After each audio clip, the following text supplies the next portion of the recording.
கவலைப்படாத வாலிபர் சங்கம் அந்த படம் ஆரம்பிச்சதுலேருந்து ரிலீஸ் ஆகிற வரைக்கும் எப்படி குழந்தையிலேருந்து பெரியவங்க வரைக்கும் அந்த படத்தை ரொம்ப பாசிட்டிவாக எல்லாருமே சொன்னாங்க. இந்த பேருக்கே இந்த படம் ஓடும்பா, இந்த போஸ்ட்டுக்கே இந்த படம் ஓடும்பா, இந்த படம் கெட்டுதாப்பான்ட்டு அந்த படம் ரிலீஸ் ஆகி வெற்றி அடைகிற வரைக்கும் அதை சொல்லிக்கிட்டே இருந்தாங்க. அதே மாதிரி ரஜினி முருகன் இந்த டைட்டில் ஆரம்பிச்சிருந்து எல்லாமே சொல்ல ஆரம்பிச்சிட்டாங்க. அப்போ இந்த டீம் கண்டிப்பாக அந்த படம் கிட்டுதாங்க அப்படின்னு.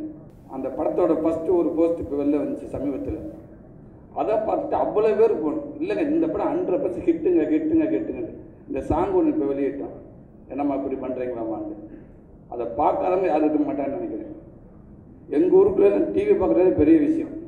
எங்கள் அண்ணன் கொஞ்சம்லாம் உள்ளே இப்போ வீட்டுக்கு ஒரு 2 நாளைக்கு முன்னாடி போகிறேன், இந்த சாங்கை ஃபுல்லாக பார்த்து ஸ்டேஜில் ஆடியிருக்காங்க. அவ்வளோவுக்கு ரீச் ஆகிருக்கு. ரொம்ப சந்தோஷமாக இருக்குது.